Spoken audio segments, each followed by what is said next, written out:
சகோ சிலர் எப்படி இருக்கீங்க? எல்லாரும் ஓட்டு போட்டீங்களா? அப்படிங்கிறத கமெண்ட்ல சொல்லுங்க. நம்ம லாஸ்ட் எபிசோட்ல என்ன ஆச்சுன்னா, ஹீரோக்கும் ஹீரோயினுக்கும் பாஸ்ட்ல என்ன நடந்துச்சு அப்படிங்கிறத காட்டிட்டு இருந்தாங்க. அப்பா வந்துட்டு ஹீரோவை கொலை பண்றதுக்காக தான் அவங்க வந்திருக்கா அப்படிங்கிறது நமக்கு தெரிஞ்சுது. அதே நேரம் அவங்க அப்பா அம்மாவையும் அங்க பிளாக்மெயில் பண்ணி அவங்களோட அண்ணன் தான் ஹீரோவை கொல்றதுக்காக இங்க அனுப்பிச்சிருக்கா அப்படிங்கிறதும் தெரிஞ்சுது. ஆனா ஹீரோ அங்க நல்ல விதமா நடத்துறதால அவளுக்கே ஒரு டவுட் வருது. நாம இவனை கொல்லுவோமா இல்ல மாட்டோமா அப்படின்னு. அடுத்த நாள் காலையில வந்து என்ன பண்றாங்கன்னா, அந்த மரத்துக்கிட்ட கூட்டு போயிட்டு ஹீரோ ஒரு மரத்துல கையை வைக்கும்போது அந்த மரத்தோட இலை வந்துட்டு அவனோட கனெக்ட் ஆகுது. அதே மாதிரி ஹீரோயின் வைக்கும்போது மட்டும் அது கனெக்ட் ஆகல. அதனால கனெக்ட் ஆகல அப்படின்ட்டு ஹீரோயின் யோசிச்சுட்டு இருந்துச்சு. அவ தான் பியூரா இல்லல, அதாவது அவன் வந்துட்டு கொலை பண்ற எண்ணத்துல தான் வந்திருக்கா, கல்யாணம் பண்ணிக்கிட்டதும் கொலை பண்றதுக்காக தான் அப்படிங்கிறப்ப அது அந்த மரத்துக்கு தெரிஞ்சு அவளை அதை அக்செப்ட் பண்ணிக்கல.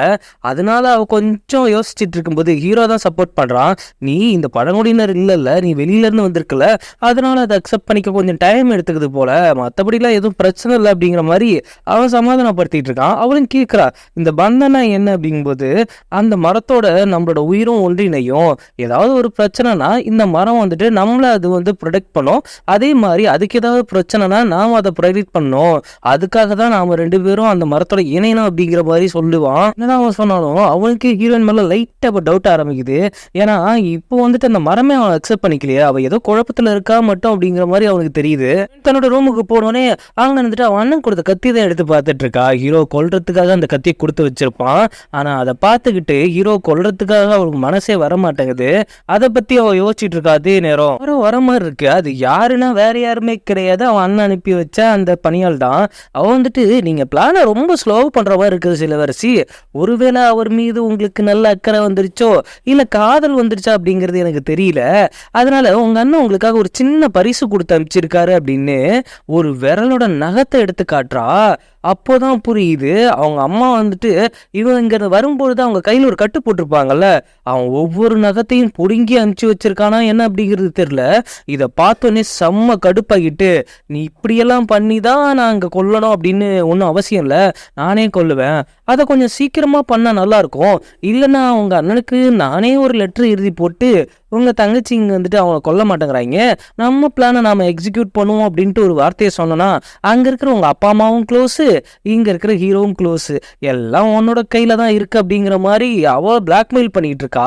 சொல்லப்போனா ஒரு பணியாள் தான், ஆனா இந்த அளவுக்கு ஹீரோயினை போட்டு பிளாக்மெயில் பண்றானா அந்த அளவுக்கு ஹீரோயினோட அண்ணன் இடம் கொடுத்து வச்சிருக்கான். வச்சிருந்த அந்த கத்தி அவள்கிட்ட கொடுத்து, இப்ப இதுல விஷம் தடவி இருக்கு, நீ வந்துட்டு அவனை குத்தி கொல்லணும் அப்படின்னு அவசியம் இல்லை, அதை லைட்டா அவன் மேல ஒரு ஸ்கின்னை ஸ்கிராச் பண்ணா போதும், அவனே விஷம் ஏறி செத்துருவான் அப்படின்ட்டு அதை அவளோட கையில கொடுத்துட்டு போறா. ஆனா அவளுக்கு நடுக்கமா இருக்கு, இதை பண்றதுக்கு அவளுக்கு விருப்பமே இல்லை, இருந்தாலும் அவங்க அப்பாவை காப்பாத்தியே ஆகணுமே அப்படின்ட்டு சரி நாம இன்னைக்கு ஏதாவது பிளான் பண்ணுவோம் அப்படிங்கிற மாதிரி ஹீரோயின் பிளான் பண்ணிட்டு இருக்கா.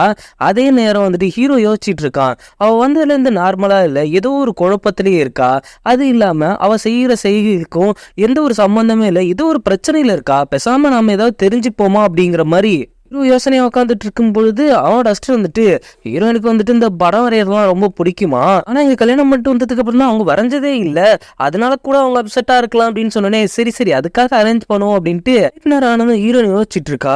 இன்னைக்கு எப்படியாவது அவரை தங்க வச்சு எப்படியாவது ஒரு கொல்லணும், ஏன்னா எங்க அப்பா அம்மாவை காப்பாற்றணும், அதனாலதான் நான் இதை பண்ணியே ஆகணும் அப்படிங்கிற மாதிரி அவ யோசிச்சுட்டு இருக்கா. அதே நேரம் கரெக்டா ஹீரோ வந்துடுறான். ஹீரோ வந்து என்ன கேட்கறானா, உங்களுக்காக இந்த மாதுளை பொடிகள்லயே செஞ்ச வண்ணங்களை எடுத்துட்டு வந்திருக்கேன், அதை நீங்க யூஸ் பண்ணுங்க அப்படின்னு. அதை இதுக்கு நான் யூஸ் பண்ணோம் இல்ல, நான் ஒரு விஷயம் கேள்விப்பட்டேன், அதுக்காக தான் நான் எடுத்துட்டு வந்தேன் அப்படின்ட்டு ஹீரோ சொல்றான். என்ன விஷயம், நீங்க நல்ல படம் வரைவீங்க அப்படின்னு தெரியும், இங்க வந்ததுல இருந்து உங்க ஃப்ரீடம் பறி போச்சுங்கிற மாதிரி நீங்க ஒரு மாதிரி இருக்கீங்க, இது மூலம் நீங்க பழைய மாதிரி நார்மலா ஆகலாம்ல, கொஞ்சமாவது உங்களை நான் புரிஞ்சுக்க ட்ரை பண்ணல அப்படின்ட்டு அவன் அக்கறையா பேசணும்னு ஹீரோயினுக்கு என்ன சொல்றதுன்னே தெரியல. நாம இவனை கொல்ல வந்திருக்கோம், ஆனா இவன் நம்மள பாசத்தை காட்டுறானே அப்படின்ட்டு நீங்க இதை வச்சுட்டு தூங்க அப்படின்ட்டு அவன் கிளம்பும் போது, இன்னைக்கு வந்துட்டு நீங்க இங்கேயே தங்க முடியுமா, எனக்கு தனியா இருக்கு பயமா இருக்கு அப்படின்னு சொன்னோன்னே ஹீரோவும் சரி உங்களுக்காக நான் இங்கேயே இருக்கேன் அப்படின்னு அவனும் அங்க தங்குறான். அதே நேரம் ஹீரோ தூங்குனதுக்கு அப்புறம் அந்த விசந்தடவனை கத்தியை எடுத்துட்டு வந்துட்டு ஹீரோ குத்தலான்னு போறா. ஆனா அவனோட மனசு கேட்கல, இது தப்பு அப்படிங்கிற மாதிரி அவளுக்கு தோணிக்கிட்டே இருக்குது. அதனால என்ன பண்றா, அவனை கொலை பண்ண முடியாம திருப்பி கத்தி எடுத்துட்டு வந்துட்டு மறுபடியும் ஒன்றும் தெரியாதவங்க மாதிரி வந்து படுத்துக்கிறா.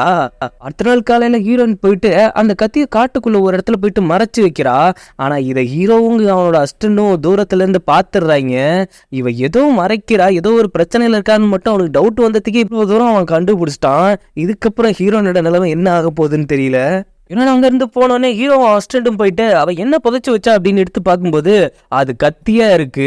அப்போ நைட்டு தங்க சொன்னது கூட என்ன கொலை பண்ணுறதுக்காக தான் அப்படின்னு சொன்னோன்னே ஹீரோட அசிஸ்டன்ட்டு இது நம்ம நாட்டுக்கே செய்கிற துரோகம், அவங்கள சும்மா விடக்கூடாது, அப்போ உங்களை கல்யாணம் பண்ணது கூட கொலை பண்ணுறதுக்காக தான் அப்படின்னு சொல்லிட்டு இருக்கும்போதே அவன் கொஞ்சம் எமோஷனல் ஆகிறான். ஹீரோ தான் சொல்கிறான், அவன் ஒன்றும் என்னை கொல்லலையே, நான் இப்போ உயிரோட தானே இருக்கேன், அவள் ஏதோ ஒரு பிரச்சனையில் இருக்கான்னு தெரியுது, ஆனால் இதை அவளே பண்ணாளா அப்படிங்கிறது எனக்கு சுத்தமாக தெரில, நீ இதை பற்றி எதுவுமே நோண்ட வேணாம், நானே பார்த்துக்கிறேன் அப்படின்ட்டு அவன்கிட்ட சொல்லிட்டு மேலே அப்பாவும் கோவப்படலை, லைட்டாக சந்தேகம் மட்டும்தான் ஹீரோக்கு வருது. ஹீரோயின் போனோடனே அங்கே இருக்கிற பணியாளை கூப்பிட்டு இங்கேருந்து நம்ம யாருக்காவது லெட்டர் அனுப்ப முடியுமா? அனுப்ப முடியும், இங்கே 2-3 போஸ்ட் ஆஃபீஸ் மாதிரி ஏரியாக்கள் இருக்குது, ஆனால் அதை தாண்டி போகணுன்னா இங்கே இருக்கிற ஜென்ரல் அதை செக் பண்ணி தான் அனுப்புவார், இல்லை இங்கே இருக்கிறவங்க யார் கண்ணுக்குமே படாமல் என்னோட வீட்டுக்கு மட்டும் நான் லெட்டர் அனுப்ப முடியுமா அப்படின்னு கேட்கும்போது அதுக்கு ஒரு வழி இருக்குது, ஆனால் அங்கேருந்து நானே கொண்டு போய் கொடுக்குற மாதிரி இருக்கும், உங்களுக்காக நான் அதை பண்ணுறேன் அப்படிங்கிற மாதிரி அந்த பணிப்பெண் சொல்கிறா. இவ என்ன நியூஸ் அனுப்ப போகிறா அப்படிங்கிறது தெரியல. ஹீரோயின் போடுற பிளான் எல்லாத்தையும் அந்த பணிப்பெண் பார்த்துட்டு, ஓ எங்களுக்கே தெரியாம வேற ஒரு திட்டம் போடுறீங்களா, ஏன் ஹீரோ மேல உனக்கு காதல் வந்துச்சா, உன்னோட அப்பா அம்மா அங்கே லாக் ஆயிருக்கிறது தெரியலையா அப்படிங்கிறப்ப ஒரு கட்டத்துக்கு மேல அவ செம்ம டென்ஷன் ஆயிட்டு, நீ கொல்லுனா நானே ஹீரோவை கொல்லுவேன் அப்படிங்கிறப்ப அவளோட ஹேர் பின் எடுத்து அவளோட கழுத்துல வச்சு, இங்க பாரு நான் தான் உன்னோட இளவரசி, நீ என்னோட பணிப்பெண், எனக்கே நீ ஆர்டர் போடுறியா, அடிமை வம்சமா இருந்துட்டு கொலைப்பழியை ஏத்துக்கிட்டு உங்க அப்பா பட்ட பாடு உனக்கே தெரியும், வழியில என்ன விட்டன்னா உன்னை உயிரோட விடுவா அப்படிங்கிற மாதிரி ஹீரோயின் மிரட்டிட்டு இருக்கா. ஆனா அவ அதுக்கெல்லாம் பயப்படாம, இங்க பாரு நாங்க சொன்ன வேலையை நீ செய்யணும், ஆனா உங்க அண்ணனுக்கு இந்த நியூஸ் தெரிஞ்சுன்னா அங்க என்ன ஆகும் அப்படிங்கிறது உனக்கு தெரியல, இதுக்கெல்லாம் நான் பயப்படுற ஆளும் கிடையாது அப்படின்ட்டு கொஞ்சம் ஹீரோயின் இப்பதான் தைரியமா அவளை பயமுறுத்தி அனுப்புறா. அதனால காலையில ஹீரோ போயிட்டு அந்த மரத்துக்குன்னு ஒரு பூசாரி இருப்பாங்கல்ல, அதாவது அந்த லேடி, அவங்கள்ட்ட போயிட்டு தச்சமயம் நீங்க வேற ஏதாவது இல்யூஷன் இல்ல ஏதாவது கெட்டது நடக்க போற ஒரு உணர்வு ஏதாவது உங்களுக்கு வந்துச்சா, அப்படி எதுவும் வரல, ஆனா ஏதோ ஒரு விஷயம் மட்டும் மனசுக்குள்ள உறுத்திக்கிட்டே இருக்கு அப்படின்ட்டு அவங்க சொல்லிட்டு போறாங்க. அதே நேரம் ஹீரோக்கும் அப்படிதான் ஃபீல் ஆகிட்டு இருக்கு. அவனோட அசிஸ்டன்ட் ஓடி வந்துட்டு இந்த மாதிரி இளவரசி வந்துட்டு ஒரு லெட்டர் வந்துட்டு சீக்கிரட்டா அனுப்பிச்சு வச்சிருக்காங்க, அதுல வந்துட்டு உங்களை கொல்ற மாதிரியும் அதுக்கப்புறம் அவங்க அப்பா அம்மாவை சேவ் பண்ற மாதிரியும் ஏதோ எழுதி வச்சிருக்காங்க, உன்கிட்ட சொல்லியிருந்தேன் இந்த விஷயத்துல நீ தலையிட வேணாம் அப்படின்ட்டு, அப்படி இருந்து நீ எது இந்த விஷயத்துல தலையிட்ட, இல்ல என்ன இருந்தாலும் உங்க உயிர் மேல எனக்கு அக்கறை இருக்குல்ல அப்படின்ட்டு இருந்தாலும் இது வரைக்கும் ஹீரோயினை கொஞ்சம் நம்பிட்டு இருந்தான். அதுக்கப்புறம் கொலை பண்ற அளவுக்கெல்லாம் அதுல எழுதி வச்சிருந்தோன்னே ஹீரோக்கே கொஞ்சம் கடுப்பாகுது. சரி அப்போ என் பிளான் படி நாம போக வேண்டியதான், உங்க பிளான் என்ன அதெல்லாம் உனக்கு தெரிய வேணாம், ஆனா இன்னமும் அவன் மேல எனக்கு நம்பிக்கை இருக்கு, நீங்க யாரையும் கண்மூடித்தனமா நம்பாதீங்க அப்படின்ட்டு ஹீரோவுக்கு அவனோட அசிஸ்டன்ட் ஐடியா கொடுக்குறான்.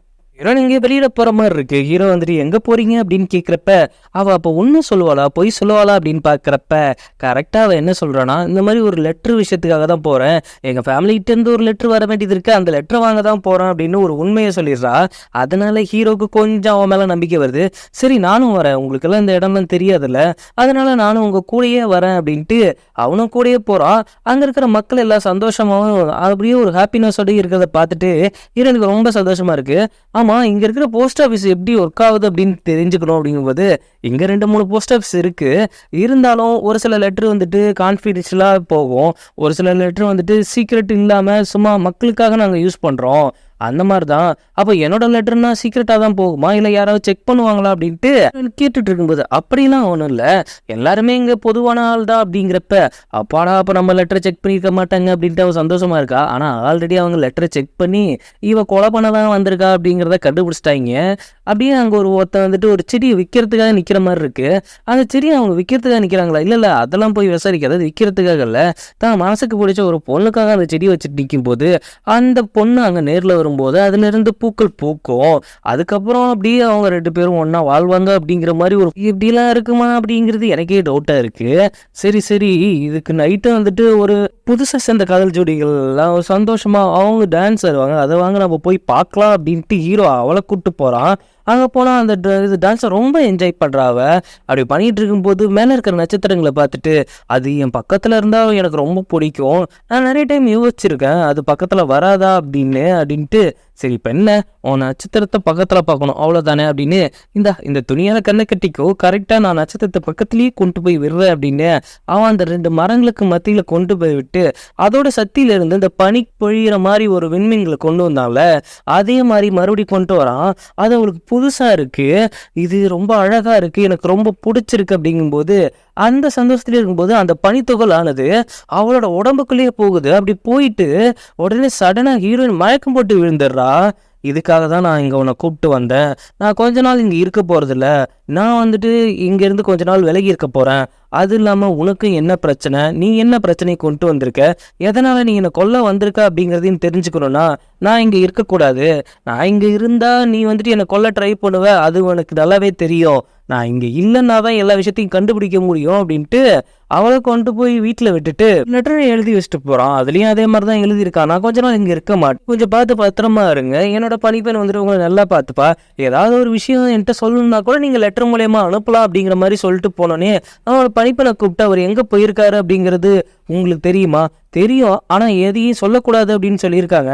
நானும் யார்ட்டையும் சொல்ல மாட்டேன், நீங்களும் யார்ட்டையும் சொல்லிடாதீங்க அப்படின்னு 2 பேரும் பேசிட்டு இருக்காங்க. அப்படியே கொஞ்ச நாளுக்கு போகுது. அதை யோசிச்சுட்டே அந்த மரத்தடியில் உட்காந்துட்டு என்னோட அப்பா அம்மாவை காப்பாற்றணும் அப்படிங்கிறதுக்காக தான் நான் அவனை கொல்ல வந்தேன். மற்றபடி அவன் நடத்த இருந்த விதம் எனக்கு ரொம்ப பிடிச்சிருக்கு. இதனால தான் என் மேலே பழி வருமா, இல்லை நான் என் சுயநலவோட தான் நான் அதை பண்ணுறேன் அப்படிங்கிற குழப்பத்திலேயே நான் பண்ணிகிட்டு இருக்கேன் அப்படிங்கிற மாதிரி அவன் அங்கே ஃபீல் பண்ணிகிட்டு இருக்கும்போது அந்த மரத்துல இருந்து ஒரு குருவி கூடு கீழே விழுற மாதிரி இருக்கு. அதை போய் அவள் தாங்கி பிடிக்கிறா. அதை பிடிச்சோன்னே அவளுக்கு அதில் ஒரு சந்தோஷம், ஒரு உயிரை காப்பாற்றிட்டோம் அப்படிங்கிறது. அப்படி அவள் காப்பாற்றிட்டு இருக்க அதே நேரம் பனிப்பெண்ணோடு வந்துட்டு எனக்கு லெட்டர் அங்கே போயிட்டு வந்துருச்சு அப்படின்ட்டு ஒரு விஷயத்த கரெக்டாக வந்துட்டு அவள் சொன்னோன்னே அவள் சந்தோஷப்படுறா. சரி, நம்ம அப்பா அம்மாவை சேவ் பண்ணியிருப்பாங்க, காப்பாற்றிருப்பாங்க அப்படின்னு அந்த சந்தோஷத்துலேயே 2 பேரும் போய் பேசிகிட்டு இருக்கத இதை அந்த சகுனி வந்து ஒட்டி கட்டுடுது. அந்த சகுனி, ஓ நீ இந்த மாதிரிலாம் பிளான் பண்ணிட்டு இருக்கியா, அப்போ நான் ஒரு பிளான் பண்ணுறேன் அப்படின்ட்டு அவள் அங்கேருந்து கோவமாக போக அப்போ அந்த பனிப்பெண் சொல்கிறா, இந்த ஒயின் வந்துட்டு 2 டன் இருந்தது, அதை காணோம், அது எங்கன்னு தெரியல. சடனாக வந்துட்டு எங்கன்னு பார்த்தா உங்கள் பணியாட்கள் தான் எடுத்துகிட்டு போனாங்க, ஆனால் எங்கே எடுத்துட்டு போனாங்க அப்படின்னு தெரியல அப்படின்ட்டு அவ சொல்லிட்டு இருக்கும்போது ஹீரோயின் கொஞ்சம் ஷாக் ஆகி யோசிச்சு பாக்குறா. அப்போ அவ அதுக்கு தான் போயிருக்கோம் அப்படின்னு அந்த மரத்தடிக்கு தான் ஓடுறா. அந்த மரத்தடியில இருக்கிற ஒயன் எல்லாத்தையும் கொட்டி, ஏன்னா அந்த பழங்குடியினருக்கே சக்தி கொடுக்குற மரம் வந்துட்டு அந்த மரம் தானே, அதை வந்துட்டு கொளுத்தி விடலான்ட்டு அந்த மரத்தை போட்டு கொளுத்திக்கிட்டு இருக்கா. ஓடி போயிட்டு அந்த மரத்தை கொளுத்துறது எவ்வளவு அணைக்க ட்ரை பண்றா. ஆனா அது நிறைய நெருப்பு பத்தி இருக்கிறதும் அவளால அணைக்க முடியல. அந்த லூசு சகுனி சிரிச்சுக்கிட்டு இருக்கு. இதுக்கு தானே நீ ஆசைப்பட்ட, நான் சொன்னதை ஒழுங்கா நீ பண்ணியிருக்கலாமே அப்படிங்கிற மாதிரி அது சதி வேலையை பக்காவா பண்ணிக்கிட்டு இருக்கு. இவன் கத்துன்னு கத்தி கதறி அழறா, ஏன் இப்படி பண்ண, ஏன் இப்படி பண்ண, இந்த மரத்தை ஏன் இப்படி பண்ண அப்படின்னு. ஆனா அவ எந்த ஒரு எதக்குமே இல்லாம தான் அங்க நின்றுகிட்டு இருக்கா. அவ கத்தி கதறி அழுறா, ஏதாவது நடக்கணும், ஏதாவது நடக்கணும், இப்ப நடக்கணும் அப்படின்ட்டு அவ நெருப்ப அணைக்க ட்ரை பண்ண அது இன்னும் அதிகமாயிட்டு தான் இருக்கு. ஆனா அந்த நேரத்துல மழை பெய்யுது. அந்த இடத்துல ஓரளவுக்கு அந்த மழை வந்துட்டு அந்த தீயை கணைச்சி அந்த மரத்தையும் கொஞ்சம் காப்பாற்ற ஹெல்ப் பண்ணுது. இதை பார்த்தோன்னே அவ செம்ம கட்டுப்பாடுறா. அந்த பனிப்பெண்ணுன்னு சொல்றதை விட சதிகாரின்னு வச்சுப்போம். அந்த மரத்தை பாதுகாக்கிற லேடி அங்க வந்துடுறாங்க. அதுவும் ஹீரோவோட பனிப்பெண்ணு வந்தோடனே அவ அங்கேருந்து சரி இந்த நேரத்துல இருந்து நம்ம எஸ்கேப் ஆனாதான் உண்டு அப்படின்னு அவ எஸ்கேப் ஆயிடுறா. ஆனா ஹீரோயின் வந்துட்டு அந்த மரத்துக்கிட்டே மயங்கி விழுந்துடுறா. அதை எப்படியாவது காப்பாற்றணும் அப்படிங்கிறதுக்காக. அதுல இருந்து நெருப்பெல்லாம் அந்த மழையால அணைஞ்சு போயிடுது. எங்க போயிட்டு காப்பாத்தி போய் அதில் என்னால் முடிஞ்ச ட்ரீட்மெண்ட்டை பண்ணிட்டேன் அப்படின்ட்டு அந்த மரத்தை பாதுகாக்கிறவங்களும் சொல்லிட்டு இவளுக்கு ஒன்றும் பெருசா இல்லை, இருந்தாலும் ரொம்ப பயந்துருக்கா அப்படின்னு அந்த மரத்தை பாதுகாக்கிற அந்த லேடிக்கு வந்துட்டு ஹீரோயின் மேல கொஞ்சம் கோவம் இருக்கு. ஏதோ ஒரு விஷயம் இவள்கிட்ட ராங்கா இருக்கு அப்படின்னு மட்டும் தெரியுது. ஆனா அதுக்காக ட்ரீட்மெண்ட்லாம் பார்க்காம இல்லை. ஹீரோயின் இருந்தானே அந்த மரம் காப்பாத்தியாச்சா, அவர் வந்துட்டாரா அப்படின்னு தான் கேட்குறா. இல்லை, இன்னும் இளவரசர் வரல, நீங்க ஏன் இப்படி பண்ணீங்க, அந்த மரத்தை ஏன் இப்படி காப்பாத்துறீங்க அப்படிங்கும்போது, இல்லை அதை காப்பாற்றணும்னு எனக்கு தோணுச்சு, அதான் பண்ணேன், நல்ல வேளை மழை பெஞ்சு அந்த தீயை அணைச்சி விட்டுடுச்சு அப்படின்ட்டு அங்கே பேசிட்டு இருக்காங்க. நேரம் அங்கே இருக்கிற மக்கள் எல்லாம் கூடி வந்துட்டு இளவரசி எங்களுக்கு காப்பாத்திருக்காங்க, எங்களுக்காக காப்பாத்திருக்காங்க, அதுவும் நமக்காக காப்பாத்திருக்காங்க அப்படின்ட்டு ஒவ்வொருத்தங்க வீட்டில் வந்து ஒவ்வொரு பொருள் எடுத்து வந்துட்டு அவன் மேல அக்கறையா இருக்கிறத பார்த்து அவளுக்கு ரொம்ப சந்தோஷமா இருக்கு. அவளோட உயிரை கூட பெருசா மதிக்காம அந்த மரத்தை காப்பாற்றணும் அப்படின்னு நினைச்சாங்கல்ல, அதுக்காகவே அந்த மக்கள் அவளை தலையில தூக்கி வச்சுட்டு கொண்டாடுறாங்க. கொஞ்சம் கொஞ்சமா அந்த நாட்டுக்கு ஏத்த மாதிரி அவளையும் மாத்திக்கிறா. அங்க இருக்கிற மக்களையும் புரிஞ்சுக்கிறா. கொஞ்சம் கொஞ்சமா ஹீரோவையும் மிஸ் பண்ண ஆரம்பிக்கிறா. இவன் வந்துட்டு நைட் ஆனோடனே அந்த விஷயத்தை பற்றி தான் யோசிச்சுட்டு இருக்கா. லெட்டர்ல வந்துட்டு எல்லா பிரச்சனையும் சால்வ், நம்ம ஜென்ரல் இங்கே வர்றதா அப்படின்னு சொல்லியிருந்தாரு, ஆனால் எந்த ஒரு ரெஸ்பான்ஸுமே இங்கே இல்லை அப்படின்ட்டு அவங்க நடந்து போயிட்டு இருக்கிறது. அங்கே யாரோ மயக்கம் போட்டு விழுந்த மாதிரி கிடக்குறாங்க. பார்த்தா யாரோ போர் வீரர் மாதிரி இருக்கு. ஆனால் அது யாருன்னா நம்ம ஹீரோவோட அசிஸ்டண்டா ஒரு பொண்ணு இருப்பாள்ல, நீங்க கூட என்ன முன்னாடி காப்பாத்திருக்கீங்க அப்படின்னு சொல்லி இருப்பாரு, அந்த அசிஸ்டண்ட் தான் இவ. அவனை அப்படி பார்த்தோன்னே அவளை காப்பாத்துறதுக்காக ஹீரோயின் ட்ரை பண்ணிட்டு இருக்கா. மரத்தை பாதுகாக்கிறவங்க வந்துட்டு என்னால முடிஞ்ச ட்ரீட்மெண்ட் எல்லாம் பண்ணிட்டேன், ஆனா அவருக்கு பாதிப்பு அதிகமா இருக்கு அப்படிங்கிறப்ப ஹீரோயின் ஒரு விஷயம் யோசிக்கிறா. ஹீரோ வந்துட்டு ஒரு மருந்து கொடுப்பான்ல, இதை சாப்பிட்டா உனக்கு எல்லாம் ரெக்கவர் ஆகும் அப்படின்ட்டு, அதே மாதிரி பாஸ்ட்லயே ஒரு மருந்து கொடுத்துட்டு போயிருப்பான். நான் இல்லாத சமயத்துல உனக்கு எதுவும் உடம்பு ரொம்ப சரியில்லாம போச்சுன்னா இதை எடுத்துக்கோ அப்படிங்கிற மாதிரி அதை வந்துட்டு அந்த பொண்ணுக்கு கொடுத்துருவா ஹீரோயின். அதை பத்தி அவ வெளியில யோசிச்சுட்டே இருக்கும் பொழுது ஹீரோவை பத்தி தான் யோசிச்சுட்டு இருக்கா. அவ பணிப்பெண் வந்துட்டு சந்தோஷமான விஷயம் அப்படிங்கிறப்ப இது ஹீரோ வந்துட்டாரா அப்படிங்கும்போது இல்ல நீங்க கொடுத்த மருந்துல அந்த பொண்ணு முழிச்சிட்டா அப்படின்ட்டு சொல்லும்போது அவளுக்கு ரொம்ப சந்தோஷமா இருக்கு. அவ வந்துட்டு நீ வந்துட்டு என்னோட நாட்டோட சேர்ந்தவ தானே அப்படின்னு ஹீரோயின் கேட்கறா. ஆமா நான் உங்க நாட்டோட சேர்ந்தவ தான், ஆனா நீங்க நான் வந்துட்டு உன் நாட்டோட இளவரசி, இப்ப நாடு எப்படி இருக்கு அதை ஏன் கேட்குறீங்க? இளவரசர் ஏதோ வழி மாறி போயிட்டு இருக்காரு போல தெரியுது. எல்லா நாட்டுகளுக்கு இடையிலேயே போர்களுக்க வளர்த்துக்கிட்டு நானும் ஒரு விதத்துல சண்டை போட தான் வந்தேன். அங்க அவங்க தாக்குனதுல அங்க இருந்து தப்பிச்சு இந்த ஆறு வழியா நான் வந்தப்போதான் நான் இங்க வந்து மாட்டிக்கிட்டேன். எனக்கு பலத்த காயப்பட்டது, என்னை காப்பாத்தினதுக்காக உங்களுக்கு நான் நாட்கள் ஃபுல்லா நன்றி கடவுளோட இருப்பேன் அப்படின்ட்டு அவன் வந்துட்டு அப்பதான் புரியுது. அப்போ அந்த லெட்டர்லாம் வருது, அதுலலாம் உண்மை இல்லையா அப்படிங்கிறப்ப அவங்க பேசிட்டு இருக்க அதே நேரத்துல இன்னொரு லெட்டர் வருது. வந்துட்டு என்ன எழுதிருக்காரு, அவங்க அப்பாவை சேவ் பண்ணியாச்சு, எல்லாம் சரியாயிடுச்சு அப்படிங்கிற மாதிரி இருந்துன்னு ஹீரோயினுக்கும் ரொம்ப சந்தோஷம். மொத்தம் 3 பொண்ணுங்க இப்ப ஒன்னா சேர்ந்துட்டு ஜாலியா செலிப்ரேட் பண்ணிட்டு இருக்காங்க. அந்த பொண்ணுக்கு எல்லாம் சரியாகி நான் கிளம்புறேன், என்ன உயிர் காப்பாத்தினதுக்காக நான் உங்களுக்கு ஒரு பிரேஸ்லெட் வளையல் மாதிரி ஒரு பொண்ணு தருது. அதை பார்த்தோன்னா ஹீரோயின் செம்ம கடுப்பாயிடுறா. உன்னோட உயிரை காப்பாத்தினதுக்கு தான் நீ இதை கொடுக்குற அப்படின்னா இது எனக்கு தேவையே கிடையாது, இல்ல நான் உங்களுக்கு கொடுத்தே ஆகணும், எனக்கு ஏதாவது கொடுக்கணும் போல இருக்கு. அப்படியா இருந்தா இந்த இதுல வேற ஏதாவது பிரச்சனை வரும்பொழுது இல்ல எனக்காக நீ வந்து நின்று அப்போ அப்படிங்கிற மாதிரி ஹீரோயின் சொல்லியிருப்பா. அதனாலதான் ஹீரோயின் அப்ப விழுந்து கவனிச்சிருக்கா. அப்படி இவங்க 2 பேரும் பேசிட்டு இருக்க நேரத்திலேயே ஹீரோட அந்த அசிஸ்டன்ட் வந்துட்டு, அதாவது பாஸ்ட்ல இருந்த அசிஸ்டன்ட் வந்துட்டு அந்த ஃப்ளவர் வந்துட்டு எடுத்துட்டு வராங்க, ஹீரோயினுக்கு பிடிக்கும் அப்படின்ட்டு. அந்த பூவை பார்த்தோன்னே இந்த அசிஸ்டன்ட் என்ன சொல்றாங்கன்னா, கண்டிப்பா இளவரசர் வந்துட்டு உங்களை ரொம்ப லவ் பண்றாருன்னு நினைக்கிறேன், இல்லைன்னா இந்த மாதிரி பூக்களை உங்களுக்கு அனுப்பியே வச்சிருக்க மாட்டாரு அப்படின்னு சொல்லும்போது ஹீரோயின் ஆல்ரெடி ஹீரோவை ரொம்ப மிஸ் பண்ணிட்டு இருக்கா. இந்த விஷயம் தெரிஞ்சோன்னே அவளுக்கு இன்னும் ரொம்ப ஃபீல் ஆகுது. அந்த ரோஸ்லாம் எடுத்துக்கிட்டு அந்த பொண்ணு வெளியில போறேன் அப்படிங்கும்போது இல்லை எனக்காக நீ இங்கேயே அப்படிங்கிற மாதிரி தான் ஹீரோயின் சொல்றா. அந்த ரோஸோட ஹீரோவோட லவ்வையும் கொஞ்சம் கொஞ்சமாக ஃபீல் பண்ண ஆரம்பிக்கிறா ஹீரோயின். அவங்க லவ்வை புரிஞ்சிக்கணும்னா அவங்கள மிஸ் பண்ண வைங்க, அதாவது வேணும்னு இல்லை கொஞ்சம் தூரம் வேலையாக தள்ளி போயிட்டு அவங்கள மிஸ் பண்ண வச்சிங்கன்னா கண்டிப்பாக உங்களோட வேல்யூ அவங்களுக்கு புரியும். அந்த நேரத்தில் அப்படி புரிஞ்சு நீங்கள் அடுத்த டைம் நீங்கள் வரும்பொழுது உங்களுக்காக மட்டுமே அவங்க காத்திருந்தாங்க அப்படின்னா இந்த மாதிரி ஒரு ட்ரூ லவ் எப்போவுமே கிடைக்காது. ஹீரோக்காக வெயிட் பண்ணிகிட்டே இருக்கா. ஒவ்வொரு டைமும் லெட்டர் வர்றப்போ ஹீரோ வந்துட்டானா அப்படிங்கிற மாதிரி தான் அந்த அசிஸ்டன்ட் கேட்டுட்டு இருக்கா. சடனாக ஒரு நாள் வந்துட்டு இளவரசர் வந்துட்டாரு அப்படின்னு சொல்லும்பொழுது அவள் அங்கேருந்து அவ்வளோ சந்தோஷத்தோட ஓடி போறா ஹீரோவை பார்க்க. அதே நேரம் அங்கேருந்து 2 பேரும் வந்துட்டு இருக்காங்க, ஹீரோ அவனோட அசிஸ்டண்டோ. இந்த மாதிரி அவங்க தன்னோட உயிரை சாக்ரிஃபைஸ் பண்ணுற அளவுக்கு போயிட்டு அந்த மரத்தெல்லாம் காப்பாற்றாங்களாம். அவங்கள நல்லவங்களா கெட்டவங்களா அப்படின்னு புரிஞ்சிக்கவே முடியல, என்னாலையும் இப்போ அவளை புரிஞ்சிக்கவே முடியல அப்படின்ட்டு அங்கே யாரோ வந்து கையை கட்டுற மாதிரி இருக்கு, யாருன்னு பாருங்களேன் அப்படின்னு ஹீரோட்ட சொல்லும்பொழுது அது யாரா இருக்கும், நமக்காக யாருமே இங்கே வந்து நிற்க மாட்டாங்களே அப்படின்ட்டு ஹீரோ யோசிச்சுட்டு இருக்க. அதே நேரம் அது இளவரசி மாதிரி இருக்கு அப்படின்னு ஹீரோக்கு ஷாக்கு. அவன் கடைக்கு வந்தனே ஓடி வந்து முறையா அவன் பேர ஜியாங் அப்படின்னு சொல்லி கூப்பிட்டு, நீ இப்போ என்ன சொல்லி கூப்பிட்ட? இல்லை உன் பெயர் சொல்லி தான் கூப்பிட்டேன், உனக்காக நான் இங்கே காத்திருப்பேன்னு நினச்சேன், நீ வரும்பொழுது உன்னை நான் இங்கேருந்து கூப்பிட்டு போகணும்னு நினச்சேன் அப்படின்னு அவன் ஹீரோயின் சொல்லும் பொழுது அவன் அப்படியே ஷாக்லேயே உறைஞ்சு போய் நிற்கிறான். என்ன சொல்றதுன்னே அவங்களுக்கு தெரியல. அவனோட அசிஸ்டண்ட் பார்த்து என்னடா இது கொல்ல வந்த பொண்ணு இப்படி பேசிட்டு இருக்கு அப்படின்ட்டு கூட்டு போனதுக்கு அப்புறம் அசிஸ்டண்ட் எல்லாம் வாண்டடா வெளியில போயிடுறாங்க, ஏன்னா இவங்க 2 பேரும் தனியா பேசுவாங்க அப்படின்ட்டு. அதுக்கப்புறம் இவ்வளவு நாள் மிஸ் பண்ணப்போ அவ வளர்த்த பூச்செடியில இருந்து ஒரு பூவை பறிச்சு ஹீரோ அப்படியே வெக்கப்பட்டுட்டே நிற்கிறா. அவ எடுத்துட்டு அந்த பூவை அவளுக்கு வச்சு விட்டு சீக்கிரம் நம்ம 2 பேரும் பேசணும் அப்படின்னு நினைக்கிறேன் அப்படின்னு சொல்றா. யோகா புரிஞ்சிடுது. அப்படி 2 பேரும் பேசலாம் அப்படின்னு தூங்கலாம், ஃபாஸ்டா தூங்கலாம் அப்படின்ட்டு 2 பேரும் போறப்ப அது ஒரு நிமிஷம் நின்று அப்படின்ட்டு ஹீரோயினோட பக்கத்தில் நெருங்கும் பொழுது அவன் என்ன நினைச்சுக்கிறான்னா சரி கிஸ் பண்ணதான் வரான் அப்படிங்கிற மாதிரி நினைச்சுக்கிறா.